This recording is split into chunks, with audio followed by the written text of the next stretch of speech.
ताई परत एकदा सांगते, नमाज जर नाही म्हणाली ना तर बघायचं नाही स्थळ. तिच्या मनाविरुद्ध आपण काही करू का? आणि बाप्या तू कधी बोलणार आहेस तात्यांशी? अगं आता सगळे नाश्त्याला येतील ना तेव्हा विषय काढतो ना. अरे लायकी का तुझी? नाही लाज वाटते का तुला आता खाली यायची? खाली आधी. काय झालं? नेहमीच खाली येतोस की नाही? नाही मी वर येणार नाही, तुलाच खाली यावं लागेल. हो सर, असं काय करताय तुम्ही? ऐकत नव्हता म्हणून त्यांना पण सांगितलं ना. हो ना, बघ भोग बघ आता तूच. अरे किती भोग भोगायचे? कळू दे ना सगळ्यांना. लग्न आधी वाटलं नव्हतं तू असं असशील म्हणून. नाही आता लाज वाटते का तुला? कळू दे लवकर ये लवकर खाली. जा ना हे बाबा, जा ना, ओरडते ना ती. ऐका जरा, बघा ऐका माझं. मी असं त्यांना घ्यायला गेलो आणि असं खेचत आणलं तर ते बरं दिसेल का सगळ्यांमध्ये? नाही ते कसंही दिसतो. मी जाणार नाही, तू जायचंय. चल ऐका जा ना प्लीज. मी जाणार नाही. चल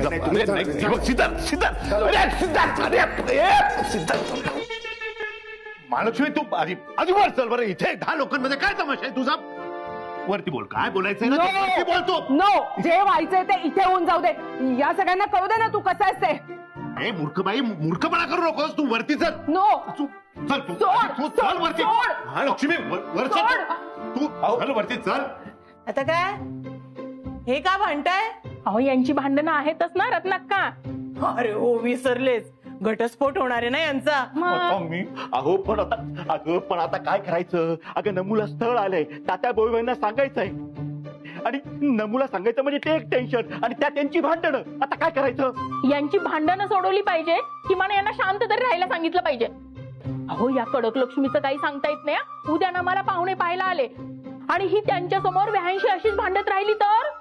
हो ग, पण हे काही आपल्याच्याने ऐकतील असं वाटत नाहीये.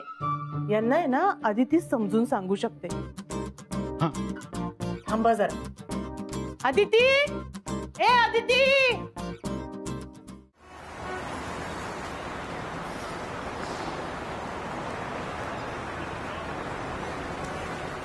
मूर्ख आहात तुम्ही दोघ जण. इतकी मस्त सुरुवात केली होती मी, कशाला हात आणलत मला? आता सगळ्यांना संशय येणार. अरे आले असते ना सगळे बाहेर, जमा झाले असते. अहो हे उलट मुद्दाम केल्यासारखं नाही का वाटणार? आणि मी तुम्हाला म्हणालो होतो की मी तुम्हाला सांगेन म्हणून. मला माहिती आहेत ना माझ्या घरातले कसे आहेत ते.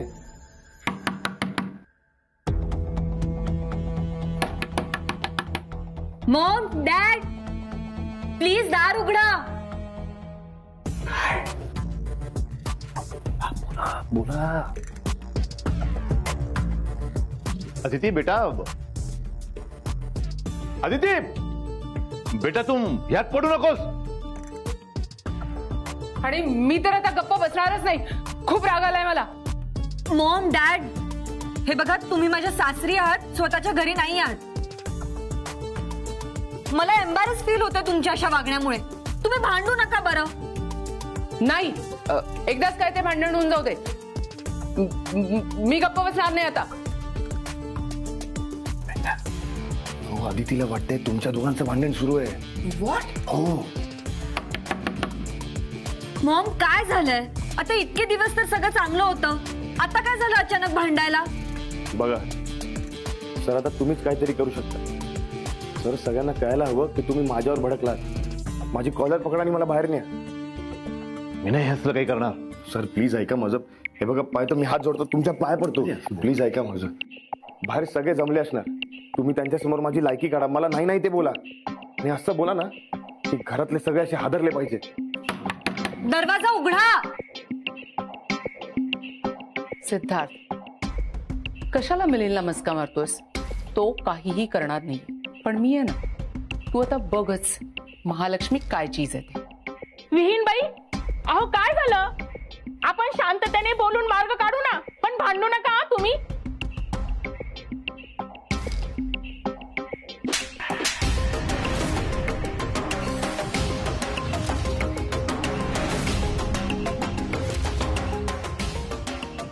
डॅड, डॅड काय करतोयस तू? हात नको उचलूस मॉमवर. तू दार उघड. डॅड. हो मॅडम, तुम्हाला कानाखाली मारायचीच होती तर सगळ्यांसमोर मारायची ना. मूर्खबाई आहे ती. तिला कुठे काय करावं हे कळतच नाही. मी दाखवतो कसं करायचं ते. चल बाय, चल दाखवतो मी.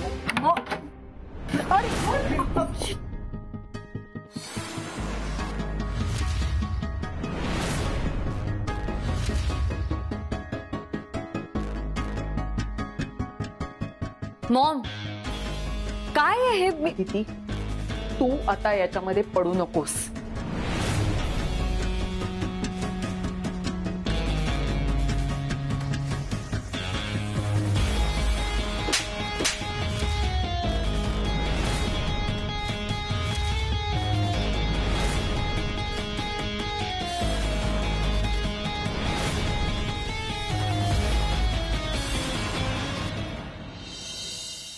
नाही, मी आता कोणाचं काही ऐकून घेणार नाहीये. अहो वीणबाई, झालंय काय? आता काय केलंय सिद्धूनं? काय करायचं बाकी ठेवलंय त्यांनी? खोटं बोलला, सगळं आमच्या अदितीवर ढकलून दिलं, तिचे दागिने विकायला गेला. आतापर्यंत आमच्या मुलीला याने फक्त त्रासच दिलाय आणि अजूनही त्याच्या वागण्यामुळे तिला त्रासच होतोय. मॉम, अगं अदिती, तू गप्प बस. हे बघा, मी तुम्हाला सगळ्यांना सांगते, ह्याच्यामुळे आमच्या मुलीला होणारा त्रास आम्ही पाहू शकत नाही. त्यामुळे आम्ही या घरात राहू शकत नाही आणि आम्ही अदितीलाही राहू देणार नाही आहोत. मिलिंद, जा आणि अदितीची बॅग भरून आण. तू तर म्हणाली की तू अदितीला नेणार आहेस म्हणून.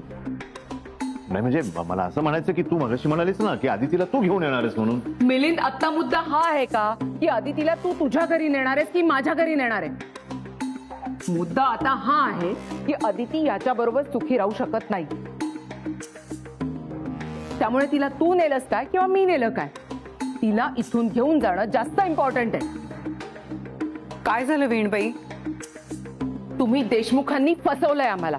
या नालायक मुलाला आमच्या मुलीच्या गळ्यात बांधलंय तुम्ही. मॉम, अगं काय बोलतेस तू? काय चाललंय तुमचं? डॅड, गप्प बस अदिती. खूप ऐकून घेतलं तुझं. तुला सगळ्या बाबतीत आम्ही फ्रीडम देतो याचा अर्थ असा नाही की आम्हाला तुझी काळजी नाहीये. मी असं बोलले का की तुम्हाला काळजी नाहीये? आहे ना तुम्हाला काळजी. मग त्याच काळजीपोटी आम्ही तुला इथून घेऊन जाणार आहोत. अदिती, चल. तू असं ऐकणार नाहीस. मीच तुझी बॅग भरून आणते. अगं मॉम, मॉम, मॉम, काय करतेस तू? हे कशाला उगाच भांडण? उगाच उगाच करतोय आम्ही हे सगळं? अदिती, अगं हे सगळं आम्ही तुझ्या भल्यासाठी करतोय. तो सिद्धार्थ आता त्या लायकीचाच राहिलेला नाहीये. तुला इथे कसलंही सुख मिळत नाहीये. त्या सिद्धार्थने घरच्यांना दुखावलंय आणि सगळं तुझ्या अंगावर ढकलून तुलाही त्रास देतोय तो आता. मॉम, झालंय अगं हे सगळं. त्याची शिक्षा पण दिली त्याला. सगळे रागावलेत त्याच्यावर. तू कशाला हे सगळं उकरून काढतेस परत? ओके, ठीक आहे. आधीच सोड अदिती, पण आत्ताचं काय? आता ज्या गोष्टीसाठी त्यांनी एवढं सगळं केलं, त्या अमेरिकेला जायला सुद्धा त्याच्याकडे पैसे उरलेले नाहीयेत. तो तुला कसा सुखी ठेवणार आहे? मी सुखी आहे या घरात. पण तू सिद्धार्थ बरोबर सुखी आहेस? नाही, त्याच्या घरच्यांचं, त्याच्या फॅमिलीचं सोड, पण तुमच्या संसाराचं काय अदिती? तुमच्या नात्यात दुरावा आलाय, विश्वास गमावलाय, दिसतंय आम्हाला. विश्वास परत मिळेल आणि नात्यात दुरावा आला असला ना तरी आमचं एकमेकांवरचं प्रेम अजून तसंच आहे, काळजी अजून तशीच आहे. ते फक्त तुझ्याकडून. त्याचं काय अदिती? त्याने खरं लपवून ठेवण्यासाठी सगळं तुझ्या अंगावर ढकलून दिलं. त्याच्यासाठी त्याच्या घरच्यांच्या नजरेत तू वाईट होत राहिलीस, त्याच्या स्वप्नांसाठी ना. आणि एवढं सगळं करूनही जेव्हा त्याच्या घरच्यांना सगळं कळलं तेव्हा त्यांनी त्याला बाहेर हाकलून दिलं. तेव्हाही तो बाहेर उभा आहे, तो बरा असेल का? तो पावसात भिजलाय, त्याची तब्येत ठीक असेल का? म्हणून तूच काळजी करत होतीस. आणि अदिती, जेव्हा त्याने दागिने चोरले ना तेव्हाही त्याच्यावरच्या प्रेमापोटी तू त्याला सांभाळून घेत होतीस. अदिती, हे सगळं काळजी, प्रेम, विश्वास वगैरे ना ते फक्त तुझ्याकडून आहे. What about Siddharth? नाही मग. म्हणजे त्याचं सुद्धा प्रेम आहे तुझ्यावर? हो. मग मला सांग अदिती, लग्नानंतर त्याने तुझ्यासाठी काय केलंय? नाही म्हणजे बाकीच्या लग्नाआधी केलेल्या गोष्टी आपण बाजूला ठेवून देऊ, पण लग्नानंतर एक नवरा म्हणून त्यांनी तुझ्यासाठी काय केलंय? सिद्धार्थच्या डोक्यात ना फक्त अमेरिका, त्याची स्वप्न एवढंच असतं. दुसरा कुठलाही विचार तो करू शकत नाही. अदिती, तुझ्याबद्दल, तुमच्या नात्याबद्दल त्याला आता काहीही वाटत नाही. त्यामुळे तुझ्या बाजूने तू हे नातं टिकवून ठेवण्याचा कितीही प्रयत्न केलास ना, तरी हे नातं टिकणार नाहीये. एक दिवस तुझा पेशन्स संपेल आणि मग तुमचाही आमच्यासारखाच डिवोर्स होईल.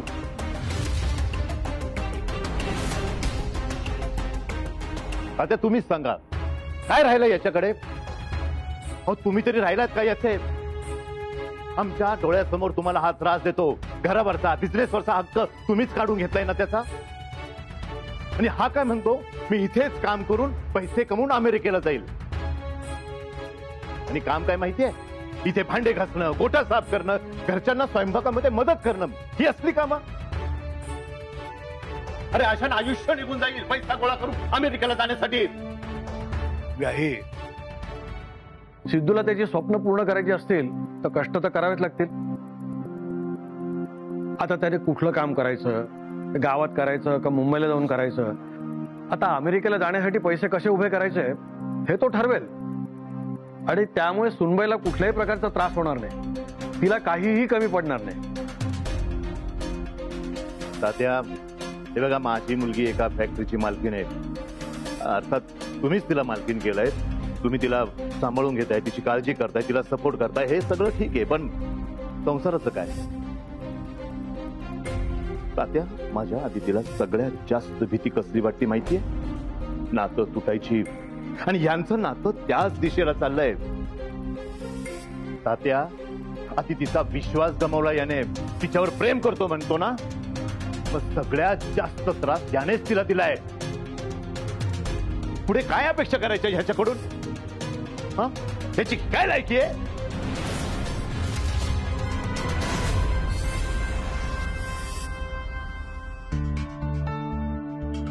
या घरातला मुलगा म्हणून, आदितीचा नवरा म्हणून हा आजपर्यंत तुमच्याशी फक्त आणि फक्त खोटं बोलत आलाय. अहो गाई, तो चुकलाय, त्याची चूक त्याला कळाली, पण आता तो सुधारण्याचा प्रयत्न करतोय ना. कसा? गोठा साफ करून, तिथलं शेण काढून, घरातली भांडे घासून. ज्या फॅक्टरीचा कधी काळी तो मालक होता त्याच फॅक्टरीत मजुरी करून. म्हणे मी स्वतःच्या हिमतीवर, स्वतःच्या जीवावर पैसा कमवून अमेरिकेला जाणार आहे. याला गधा मेहनत म्हणतात. शिक्षण, कॅलिबर असताना डोकं न वापरता मिळालेली मजुरी. लग्न झाल्यानंतर याची प्रगती नाही, अधोगती झाली आहे. माझ्या मुलीचे दागिने विकण्यापर्यंत याची मजल गेली आहे. हा पुढे जाऊन काहीही करू शकतो. तिला फसवून, तिला लुबडून तो अमेरिकेला जाऊ शकतो. अहो हे काय बोलता तुम्ही? अहो, काही सांगता येत नाही. हा माणूस कुठल्याही थराला जाऊ शकतो. माझी मुलगी समजूतदार आहे म्हणून हे सगळं निभावतोय. आता आमचंच बघा ना, महालक्ष्मीने मला प्रचंड त्रास दिला, माझ्या सहनशीलतेच्या पलीकडे ते केलं. म्हणून आम्ही काय करतोय, आम्ही वेगळे होतोय. जे आमचं होतंय ना, ते ह्या दोघांचं होताना मला बघायचं नाहीये.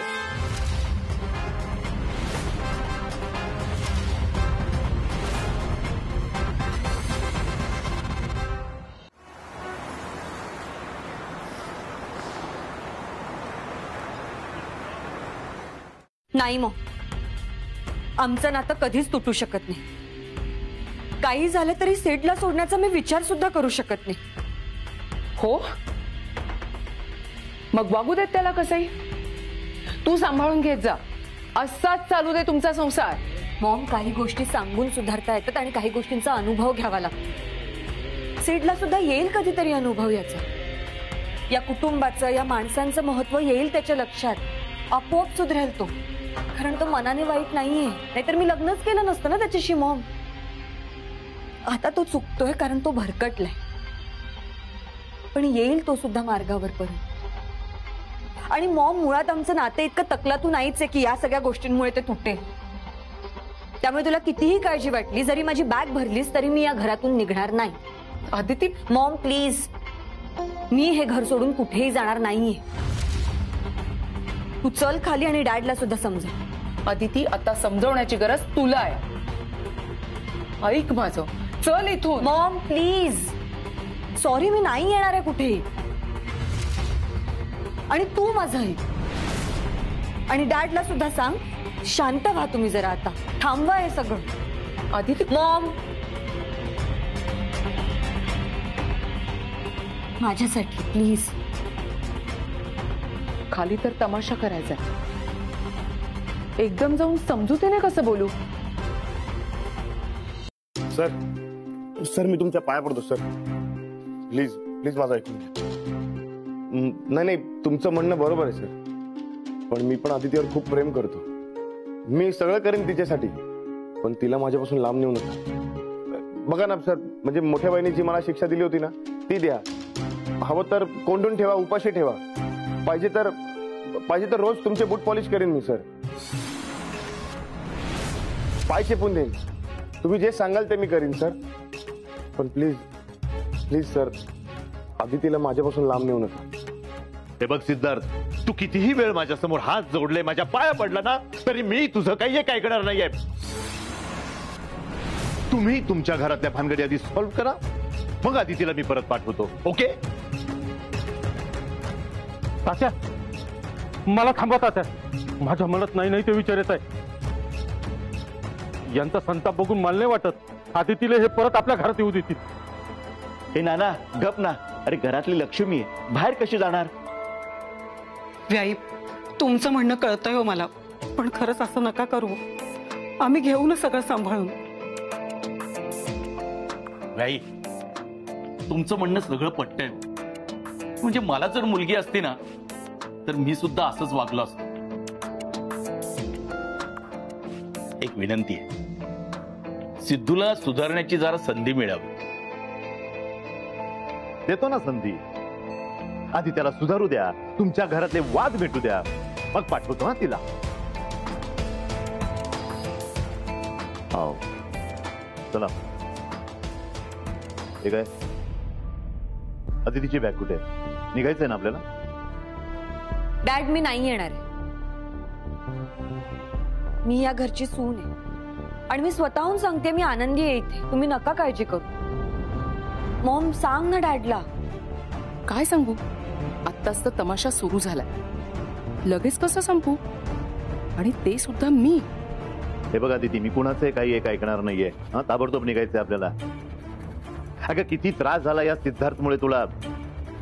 हा युवराज आला ना, त्यावेळेला त्याच्या खोटं बोलण्याने तुला जितका त्रास झाला नसेल ना, तेवढा ह्या सिद्धार्थने तुला त्रास दिलाय.